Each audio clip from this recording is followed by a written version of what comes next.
Welcome to my 27th tutoring session in A-level chemistry. In this video, I'll talk about chemical bonding and provide answer to three basic questions relating to concept of chemical bonding. They are: what type of elements bond? Why do elements bond? And how do elements bond? Don't forget to subscribe my channel, share, like, and watch the full video. In the periodic table,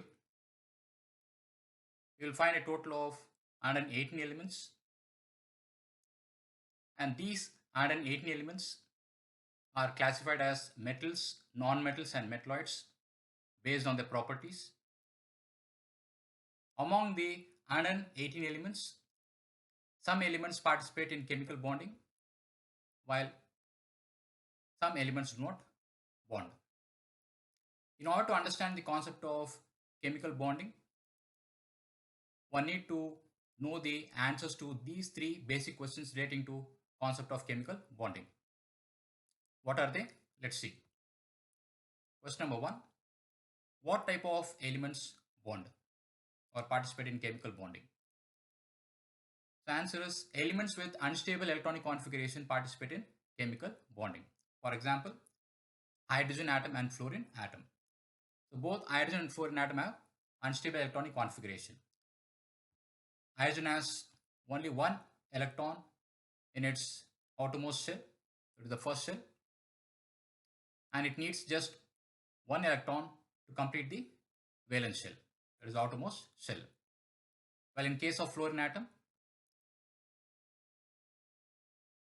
it has a total of 7 electrons in its outermost shell, and it needs just one electron to complete the outermost shell. So elements with unstable electronic configuration participate in chemical bonding. Second question: why do elements bond? Elements bond to form stable electronic structures, like in case of hydrogen molecule, fluorine molecule, oxygen molecule, water molecule, and carbon dioxide molecule. And how do elements bond? Elements bond by sharing or transfer of electrons. Now, elements participate in chemical bonding by three mechanisms. The first mechanism is elements form bond by equal sharing of electrons, resulting in a non-polar covalent bond. For example, equal sharing of pair of electrons between two hydrogen atoms results in formation of a non-polar covalent bond because both the hydrogen atoms are of same electronegativity. Second mechanism, a chemical bond is formed by unequal sharing of electrons resulting in a polar covalent bond. For example, unequal sharing of electrons between hydrogen and fluorine atom results in a polar covalent bond because the fluorine is more electronegative than hydrogen atom. So fluorine with a electronegative value of 4 on the Pauling scale and hydrogen has a value of 2.1 on the Pauling scale. So because of the greater electronegativity of the fluorine atom, it attracts or pulls the shared pair of bonding valence electrons close to itself, and in the process, the fluorine atom gains a partial negative charge while the hydrogen atom gains a partial positive charge, resulting in a polar covalent bond. Third mechanism is that a chemical bond is formed by complete transfer of electrons from one atom to the other atom, resulting in a ionic bond. So ionic bond is formed by complete transfer of valence electrons from one atom to the other. For example, formation of common salt sodium chloride by transfer of one valence electron from sodium atom to the chlorine atom. So sodium loses one electron while chlorine gains one electron. So what is the takeaway from these three questions and answers?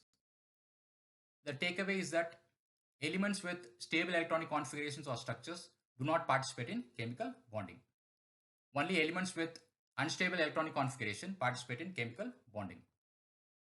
The bonding between atoms occurs through various mechanisms leading to different types of bonds like ionic, polar covalent and non-polar covalent bonds, which I've just discussed. So these types of bonding, they arise from differences in electronegativity between the atoms involved in bonding. And the sharing or transfer of electrons between atoms results in more stable electronic configuration resembling that of a noble gas. This important aspect of chemical bonding will be dealt in detail later in the video. In the periodic table, there are a total of 118 elements, and these 118 elements are organized in 18 columns or 18 groups. And elements in each group have the same number of valence electrons with similar chemical properties, except for elements belonging to group 3 to group 12. So group 3 to group 12 elements are D block elements, also called as transition elements. They have variable or multiple oxidation states.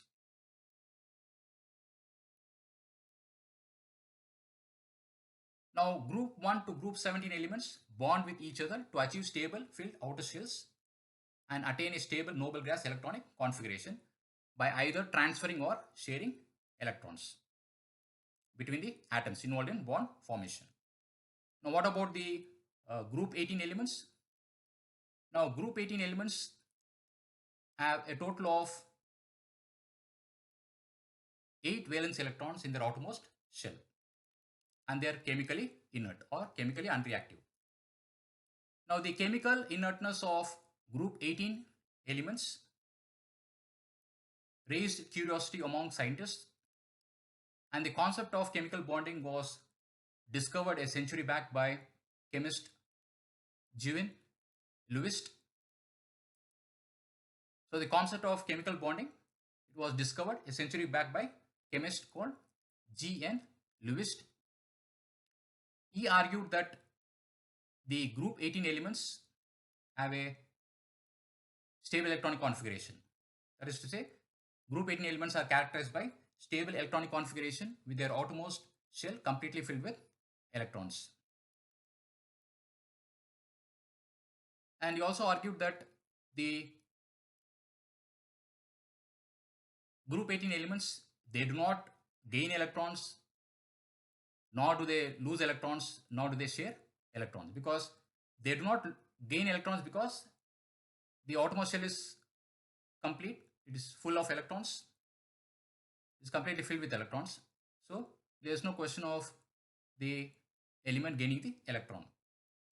So why the group 18 elements do not lose electron? Because if they lose electron, they lose the stability, and it is a energy demanding process, or it is energetically unfavorable. So group 18 elements do not gain electrons, nor do they lose electrons, nor do they share electrons, and therefore there is no charge associated with group 18 elements, and therefore group 18 elements are also known as zero group elements. And because of their chemical inertness or unreactive nature, they are also called as noble gases because of their ideal or noble behavior. And therefore group 18 elements, also known as zero group or elements or noble gases, do not participate in chemical bonding. So noble gases, that is group 18 elements, contribute to our understanding of chemical bonding. So helium with atomic number 2 is an exception with only 2 valence electrons in its outermost shell, while the rest of the noble gases have their outer shell completely filled with a total of 8 electrons. So octet is achieved in case of the other noble gases, while duplet is achieved in case of helium. So you can consider duplet in case of helium gas and octet in case of other noble gases. For example, lithium electronic configuration is 2 1. It has 2 electrons in the first shell and 1 electron in the outermost shell, which is the valence electron. Fluorine atom electronic configuration is 2 7. It has 2 electrons in the first shell and 7 electrons in the outermost valence shell. So lithium, it loses its only valence electron to the fluorine atom, resulting in formation of lithium ion. And by losing the only valence electron, lithium attains the stable electron configuration of helium and it achieves the duplet. While the fluorine atom, after accepting an electron given by lithium, it has attained the stable electron configuration of neon and it has achieved octet. So group 1 to group 17 elements bond with each other to achieve stable filled outer shells and attain a stable noble gas configuration by either transferring or sharing electrons. So the example which I just mentioned is relating to complete transferring of electrons from one atom to the other. So here you find transfer of electron from lithium atom to fluorine atom. Now coming to the most important aspect of discussion, that is octet rule and chemical bonding. So what does octet rule say? So octet rule is a fundamental principle in chemistry that states that atoms will gain, lose or share electrons in order to achieve a stable electronic configuration resembling that of a noble gas. So typically with 8 valence electrons or 2 valence electrons in case of helium. So helium is an exception here. So helium, as I already mentioned, it has only 2 electrons in its outermost shell. So duplet in case of helium and octet or 8 valence electrons in case of rest of the noble gases. So fluorine atom has total of 7 valence electrons in its outermost shell. Hydrogen has only 1 electron in its outermost shell. So hydrogen atom bonds with fluorine atom and as a result both have achieved or attained a stable electronic configuration. So what is stable electronic configuration? So stable electronic configuration is often referred to as having a full outer shell or achieving an octet, and duplet for hydrogen and helium, and this is achieved by chemical bonding. You can see that hydrogen has achieved duplet by chemical bonding with fluorine atom, and fluorine atom has achieved the octet by chemically bonding with hydrogen atom. So both hydrogen and fluorine, they share electrons and attain the stable electronic configuration resembling that of noble gases. So I like to mention one more thing here. So here the valence electrons are not equally shared, they are unequally shared. Why is that? I'll explain in detail later in the video. So stable electronic configuration is achieved by chemical bonding. Chemical bonding occurs when atoms interact with each other by sharing, gaining or losing electrons to attain a more stable electronic configuration. For example, ionic bonding in case of sodium chloride and covalent bonding in case of hydrogen fluoride, hydrogen chloride and methane molecule. So here are the noble gases belonging to group 18. Now fluorine has total of 9 electrons.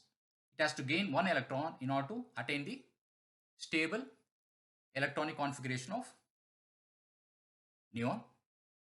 Lithium, it has total of 3 electrons and it has to lose 1 electron in order to attain the stable electronic configuration of helium.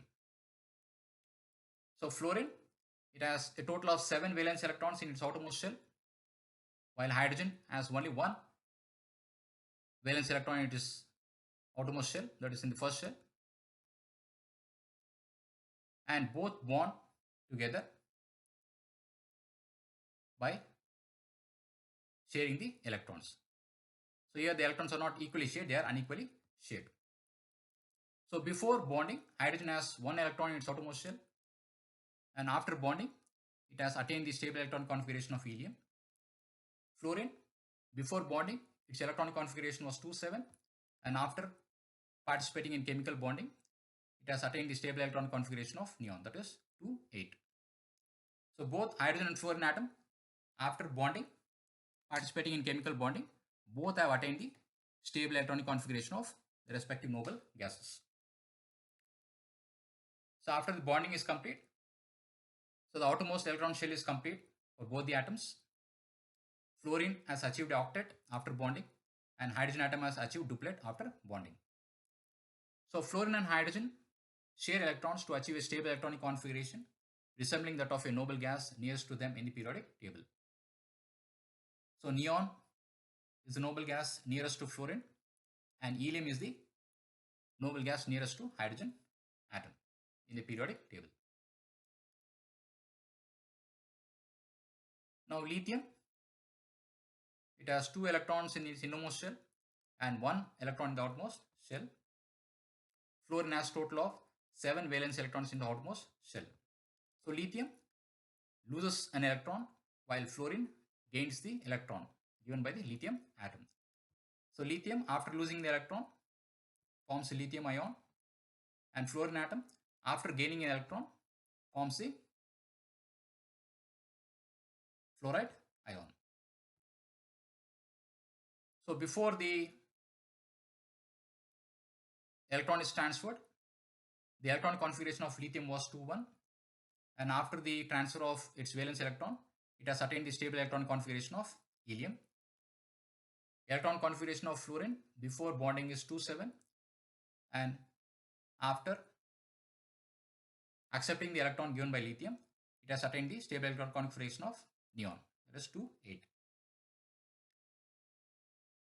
So after the transfer of electrons, the outermost electron shell is complete for both the ions. So lithium ion has achieved the duplet after losing the valence electron, and fluorine atom has achieved the octet after accepting the electron given by lithium atom. So fluorine gains an electron while lithium loses an electron to achieve a stable electronic configuration resembling that of a noble gas nearest to them in the periodic table. So neon, noble gas, is nearest to fluorine in the periodic table, and helium is nearest to lithium in the periodic table. So there are 2 mechanisms involved in chemical bonding. Mechanism 1, chemical bond is formed by sharing of electrons. Mechanism 2, chemical bonding is formed by transfer of electrons. So chemical bonding is formed either by sharing of electrons or by transfer of electrons. Now hydrogen atom has just 1 electron in its outermost shell. It combines with another hydrogen atom, or it bonds with another hydrogen atom in order to achieve the stable electronic configuration of helium. Sodium has 11 electrons, so it has to lose 1 electron to attain the stable electronic configuration of neon. Plutonium has a total of 17 electrons. It has to gain 1 electron to attain the stable electronic configuration of argon, noble gas. So first example, non-polar covalent bonds between hydrogen atoms of similar electronegativity by mutual sharing of electrons. So hydrogen atom has 1 electron in its outermost shell. It bonds with another hydrogen atom with electron in its outermost shell. So a covalent bond is formed between 2 hydrogen atoms by mutual sharing of pair of electrons. So equal sharing of electrons, pair of electrons between 2 hydrogen atoms, results in a non-polar covalent bond because both the atoms are of same electronegativity. They are identical. It is a homoatomic molecule. So talking about the electronegativity, so you can refer the periodic table for the electronegativity values. The electronegativity value of hydrogen is 2.1. So both the atoms are identical here in case of hydrogen molecule. So what is the electronegativity difference? Electronegativity difference is 0. So 2.1 minus 2.1 is 0. So whenever the electronegativity difference lies between 0 to 0.5, it always results in a non-polar covalent bond. Second example, halogens form polar covalent bonds with non-metals like hydrogen by unequal sharing of electrons. So hydrogen atom has one electron in its outermost shell. It combines with, or it bonds with chlorine atom with 7 valence electrons in its outermost shell, resulting in formation of a polar covalent bond. So a polar covalent bond is found between hydrogen and chlorine atom by unequal sharing of electrons. And this results in a polar covalent bond. So why there is unequal sharing of electrons that results in a polar covalent bond? Let me explain. Now the electronegativity value of hydrogen is 2.1, while the electronegativity value of 3.1. So for the chlorine atom, electronegativity value is 3.1. So chlorine is more electronegative than hydrogen atom. And as a result, chlorine atom, it tends to attract or pull the shared pair of bonding valence electrons closer to itself. And this leads to chlorine atom gaining a partial negative charge, while the hydrogen atom gains a partial positive charge. And this is shown by a arrowhead pointing towards chlorine atom. So the arrowhead that is pointing towards chlorine atom shows that the chlorine atom is attracting or pulling the shared pair of bonding valence electrons closer to itself. And let's do some maths here. So what is the electronegativity difference between these two atoms? 3.1 minus 2.1 is 1. So the electronegativity difference between hydrogen and chlorine atom is 1 in case of hydrogen chloride molecule. So whenever the electronegativity difference value lies in the range of 0.5 to 1.7, it always results in a polar covalent bond. Third example, metals like sodium form ionic bonds with non-metals like chlorine by transfer of electrons from sodium to chlorine. Sodium is a metal, chlorine is a non-metal. Sodium has one valence electron in its outermost shell, while chlorine has a total of 7 valence electrons in its outermost shell. So sodium is a metal, it will tend to lose electrons because of low ionization energy, while chlorine being a non-metal, it tends to gain electron because of its high electronegativity. So sodium loses its outermost valence electron to chlorine atom, and this results in the formation of sodium ion and chloride ion. So sodium loses one electron and chlorine gains the electron given by the sodium atom, resulting in formation of the common salt sodium chloride. Now before the transfer of electrons, the electronic configuration of sodium was 281, and after losing its only valence electron, it has attained the stable electronic configuration of neon. So before accepting the electron, the electronic configuration of chlorine was 287, and after accepting the electron given by the sodium atom, chlorine has attained the stable electronic configuration of argon, which is the nearest noble gas in the periodic table. So there is transfer of electrons from sodium atom to the chlorine atom, resulting in an ionic bond. So why it results in an ionic bond? Let's find out. So what is the electronegativity of sodium? The electronegativity value of sodium is 0.9, chlorine is 3.1. So chlorine is more electronegative than sodium atom, and therefore it accepts the electrons. So sodium loses the electron, while chlorine accepts the electron given by the sodium atom. So what is the electronegativity difference? 3.1 minus 0.9 gives 2.2. So the electronegativity difference between the sodium and chlorine atom is 2.2. So whenever the electronegativity difference between the two atoms involved in a bond is greater than 1.7, it always results in a ionic bond. So here the value is 2.2, which is greater than 1.7, and therefore it is a ionic bond. So you can predict the the nature of bond. You can predict the bond to be either to be a non-polar covalent bond, polar covalent bond, or ionic bond based on the difference in the electronegativity values between the atoms involved in bond formation. So the bond could be either a covalent bond or a ionic bond. So it is the difference in the electronegativity values between the atoms involved in bond formation that counts. So chemical bonding is of three types: covalent bonding, ionic bonding, and metallic bonding. So covalent bonding is formed by mutual sharing of electrons. Ionic bond is formed by transfer of electrons, while metallic bond is formed by delocalized sharing of electrons among atoms. Now metallic bonding is a different topic altogether and it will be dealt in detail in my forthcoming videos. So as of now, we will focus only on covalent and ionic bonding. So covalent bonding again is of two types: polar covalent bond and non-polar covalent bond. So polar covalent bond, it is formed by unequal sharing of electrons between the atoms involved in bond formation. For example, hydrogen chloride.